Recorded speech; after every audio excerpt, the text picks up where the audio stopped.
Bien, gracias, presidente. Miren, el tema que está en discusión, lógicamente, hace a un tema absolutamente sensible porque está en el centro de la crisis sanitaria que estamos viviendo. Y estamos hoy en el pico de la segunda ola. Y si uno analiza cuál es el déficit mayor con el que hemos entrado en este pico de la segunda ola y en este casi colapso sanitario que tenemos en muchas provincias del país, y en Salta con niveles de ocupación absolutamente extraordinarios de la capacidad hospitalaria, indudablemente el principal déficit que tenemos es que se ha llegado con un nivel de vacunación escaso, como para que la vacunación pudiera ser una barrera para evitar este colapso sanitario. Entonces, al debatir esta ley, que sería la octava ley, porque hay otras provincias, 7 ya, que han votado leyes de este tipo, y además está la Nación, que votó creo que a principios de diciembre o finales de noviembre del año pasado, la ley en el marco de la cual se han realizado los contratos que hasta ahora realizó solamente el Estado Nacional. Porque lo primero que hay que saber es que ningún Estado provincial o subnacional, tampoco municipal, ha podido comprar una sola vacuna. Entonces, lo primero es esto, la ley no gatilla la compra. Y en el mundo hay continentes enteros, no solo no han comprado las provincias, sino que hay continentes enteros, por ejemplo el África, en donde el 80-90% de los países no superan el 1-1,5% de vacunación. Es decir, tenemos decenas y decenas y decenas de países prácticamente sin vacunas. Y esto es el resultado de cómo funciona este mercado mundial de las vacunas en medio de esta pandemia. Y la ley que se está discutiendo hoy es para ir a ¿dónde? Para ir a este mercado mundial de las vacunas, como Estado provincial, a ver si se tiene éxito en poder comprar. El análisis sobre lo que está pasando con los contratos que ya se han realizado es indispensable, porque es la base objetiva para analizar lo que puede pasar o dejar de pasar con la provincia de Salta y este intento de comprar. Al Estado Nacional hasta ahora le fue muy mal con los convenios que ha firmado, muy mal, porque tiene convenios por más de 60 millones de dosis desde hace varios meses. Tendríamos que tener más de la mitad de esas dosis en la Argentina y tenemos la mitad de la mitad, o sea, tenemos la cuarta parte de lo que se ha contratado. Probablemente el convenio más escandaloso por la arbitrariedad del convenio es el que se ha hecho con la vacuna de AstraZeneca,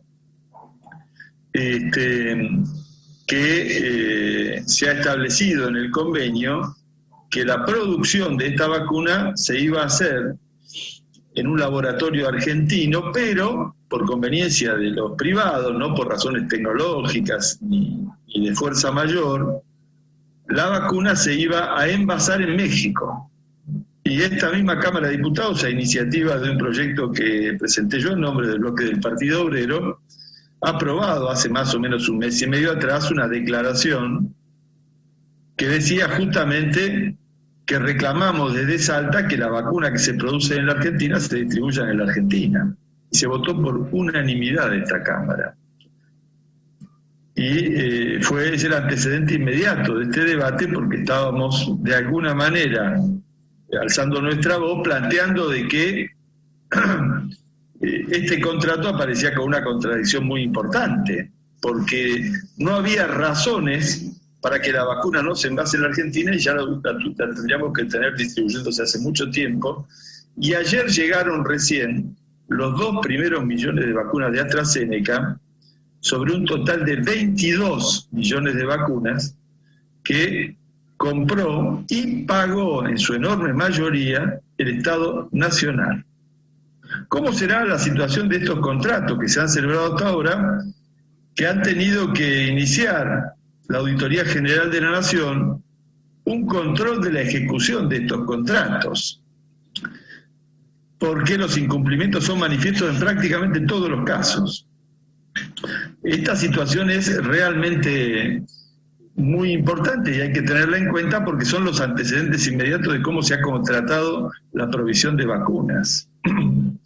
La segunda cuestión que hay que tener claramente en cuenta es que en este mercado mundial de las vacunas, los laboratorios están actuando con un poder absoluto, aunque sean 10 las vacunas aprobadas en el mundo, es un monopolio de estos 10, aunque no es la expresión correcta, pero tiene una capacidad enorme para imponer ellos las condiciones.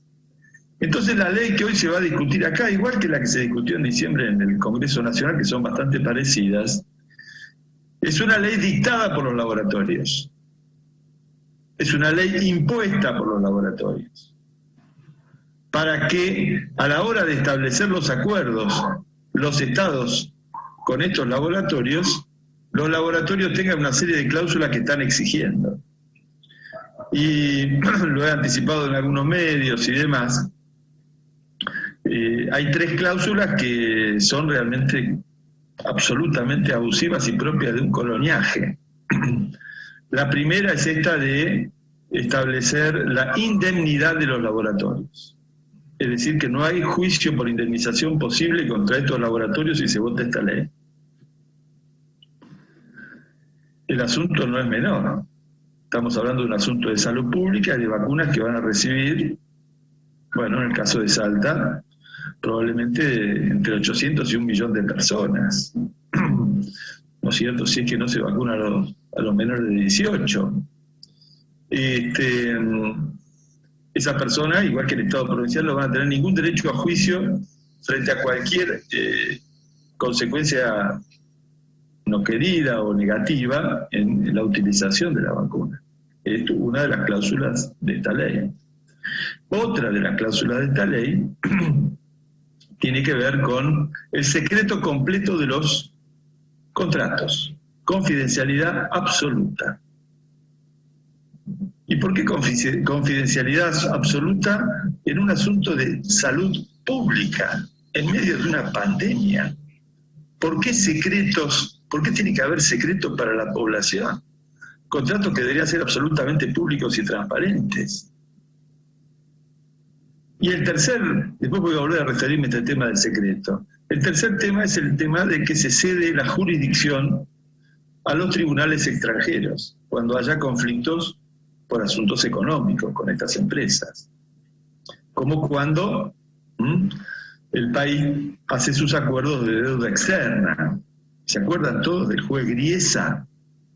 Y el tema de los fondos buitre. Bueno, vamos a tener a un juez Griesa, si tenemos conflicto con los laboratorios, decidiendo en un fuero extranjero, en una jurisdicción extranjera, ¿qué pasa con esos diferendos con estos laboratorios? Son los 3 reclamos que son condición.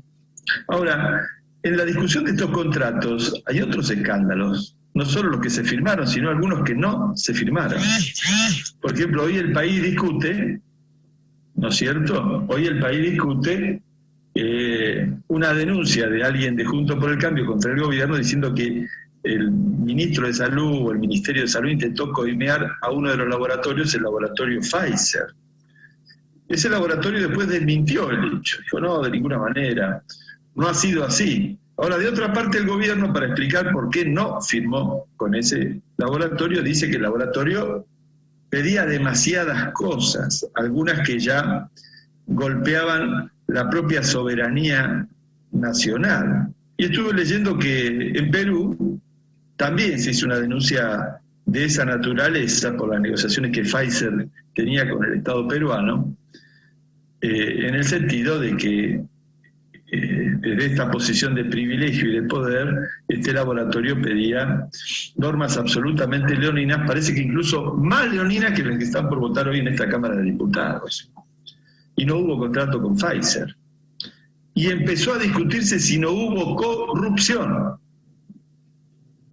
Ya una denuncia en este sentido. Entonces, ¿qué pasa? La corrupción viene de la mano, lógicamente, de esta situación de poder monopólico de quien posee, digamos, las patentes y la producción de estas vacunas, pero también del secreto. Si tenemos secreto, tenemos todo allanado para que haya corrupción. ¿quién va a controlar estos contratos? Por ejemplo, la Auditoría General de la Nación, que tiene que mirar los contratos nacionales, ¿va a poder penetrar la confidencialidad de los contratos? A su vez, lo que se firmó en términos confidenciales no va a poder ser objetado. Las cláusulas que impongan los laboratorios en ese plano, si el Estado acepta que tienen esa confidencialidad y esa discrecionalidad, ninguna auditoría la va a poder abrir o cuestionar. Es decir, que es un acuerdo a libro cerrado en los términos de los laboratorios, en condiciones que nos dejan muy indefensos frente a estos contratos y que además abren la posibilidad de actos de corrupción, claramente, porque crean todas las condiciones para que esto sea así. Esta es la naturaleza de esta ley, que reafirma una única vía que han tomado todos los gobiernos para abordar el problema de la vacuna, que es una vía de someterse a las condiciones, a las exigencias de estos laboratorios. El Frente de Izquierda, del que somos parte con el Partido Obrero, ha ido al Congreso de la Nación, al contrario, a plantear otra vía. Una vía en la que se ponga por delante el interés nacional, el interés de la salud pública, y lo que hemos planteado claramente es que si hay laboratorios que pueden producir de principio a fin, envasar y distribuir en la Argentina, si tenemos los científicos, si tenemos las instalaciones necesarias y la logística necesaria, que es lo que ya ocurre no con uno, sino con 2 laboratorios, ahora está también el laboratorio Richmond, lo que debiera hacer el Estado es intervenir, mientras dure la crisis al menos, a estos laboratorios para establecer el interés público por encima del interés privado. Si no se puede hacer a nivel mundial, habrá que hacerlo acá, porque indudablemente es la única manera de poder garantizar en tiempo y forma el abastecimiento de vacunas. No hemos sido escuchados en el Congreso Nacional porque no quieren tocarle un pelo a los intereses de los laboratorios.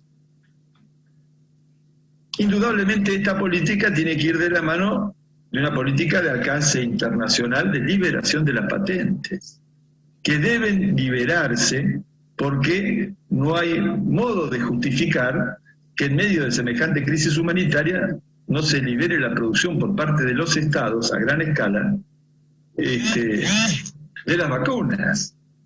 Este es el tema de fondo que tenemos que discutir, absolutamente. Nosotros tenemos un planteo de salida que no es simplemente el problema de ir a ver en qué condiciones nos venden estos laboratorios, porque esto viene mal hasta ahora y puede terminar peor. Hemos planteado otra alternativa. Y esa alternativa no la quieren tomar porque rompe la lógica con la que los estados, el gobierno de Sáenz y el gobierno nacional, han abordado esta pandemia, que es la lógica contraria a la que ellos dicen todos los días que siguen. Ellos dicen todos los días que primero está la salud. Macanas. Primero están los negocios. Primero están los negocios de los laboratorios. Si no, y están los negocios en general. Si no, explíquenme con qué criterio sanitario ayer se volvió a abrir toda la actividad económica en Salta. Si es que estamos en el pico de la pandemia y al borde del colapso hospitalario, con el único criterio de que no quieren echar mano de fondos extraordinarios para subsidiar a aquel que se queda sin trabajar. Y entonces, privilegiando que siga la actividad económica en estos términos, estamos yendo a una situación sanitaria absolutamente insostenible. Y las vacunas, si es que se compran por parte de la provincia, van a llegar tarde frente a esta crisis que tenemos. Entonces, la lógica con la que se ha abordado esta crisis es la lógica de defender el capital a como dé lugar, en contra y en oposición al interés de todos y de la salud pública. Este es el tema, el conflicto de fondo que tenemos planteado y que lo seguimos teniendo planteado ahora. Por ejemplo, ayer, y se lo voy a preguntar mañana al doctor Esteban, ayer el doctor Esteban dijo en Radio Aries que estábamos en Capital, Rosario de Lerma, Cerrillos y La Caldera en alarma sanitaria, es decir, que estábamos rozando los 500 casos en los últimos 14 días por cada 100.000 habitantes, y que estábamos también, por otro lado, con un nivel superior al 80% de camas de terapia ocupadas. Eso quiere decir, según el decreto que está en vigencia, el 278, del 1 de este mes, que tendrían que levantarse las clases presenciales en la capital, en Cerrillos, en Rosario de Lerma y en La Caldera. No lo hace el gobierno. No están tomando las medidas que ni siquiera, las medidas que ya están establecidas y con las cuales se supone que el gobierno acuerda. El problema de la política de vacunas es parte de este mismo problema. No se quiere invadir el terreno del negocio privado y entonces estamos votando una ley dictada por los laboratorios. El Partido Obrero no se opone a que se compren vacunas, sí se opone a las condiciones leoninas que se están imponiendo aquí y que además en su funcionamiento en los últimos 5 o 6 meses con la ley dictada por el Congreso Nacional no han tenido buenos resultados ni han garantizado adecuadamente la producción de vacunas. Es por eso, señor presidente, que desde este enfoque y planteando otra salida, que es la intervención de los laboratorios que ya la producen en el país para que tengamos abastecimiento adecuado en tiempo y forma, es que yo voy a solicitar al momento de la votación mi abstención, porque no nos oponemos a que se compren vacunas, pero sí nos oponemos a dar un cheque en blanco, a votar una ley dictada por los laboratorios que puede terminar muy mal. Muchas gracias, señor presidente. Gracias, diputado. Después se pondrá en consideración su pedido.